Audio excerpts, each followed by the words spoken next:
गरिबीमा हुर्किएका Neymar अरू सुख सयल नपाए पनि सानै उमेरमा आफ्नो बुबाबाट फुटबलको ज्ञान सिक्न पाए। नेमारले आफ्नो खेल जीवनको पहिलो फुटबल करियर सन् 2003बाट स्टार्ट गरे, जतिबेला उनी मात्र 11 वर्षका थिए। उनले त्यसै वर्ष ब्राजिलकै एक फुटबल क्लब सान्टस युथ टिमबाट खेल्ने मौका पाए। उनको खेलबाट सान्टस क्लबका म्यानेजर यति प्रभावित भए कि उनलाई सान्टसकै सिनियर टिममा समावेश गरियो। नेमारले सन् 2009बाट 17 वर्षकै कम उमेरमा प्रोफेसनल फुटबलको शुरूआत गरे। डेब्यू गरेको 2 वर्षपछि सन् 2011 र सन् 2012 को सिजनमा उनले south American footballer of the year जस्तो ठूलो अवार्ड पनि आफ्नो नाममा बनाए र हेर्दा हेर्दै उनी आफ्नो टिमको एक महत्वपूर्ण गोलकर्ताको रूपमा परिचित भए।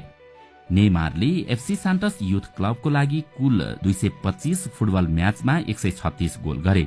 त्यसो त नेमारको खेल देखेर उनलाई 14 वर्षकै उमेरमा रियल मैड्रिडले आफ्नो जुनियर टिमबाट खेल्नको लागि अफर गरेको थियो। तर उनको असाधारण फुटबल खेलको मूल्याङ्कन गरेको एफसी सान्टसले उनलाई रियल मैड्रिडलाई सुम्पन मानेन र नेमारलाई धेरै पैसा दिएर आफ्नै टिममा रोकेर राख्यो। उनले एफसी सान्टस क्लबबाट नै राम्रो प्रदर्शन गर्दै गए। नेमारको फुटबल खेल देखेर अचम्मित भएका संसारकै सबै फुटबल क्लब उनलाई आफ्नो टिममा राख्न मरिहत्ते गर्दै थिए।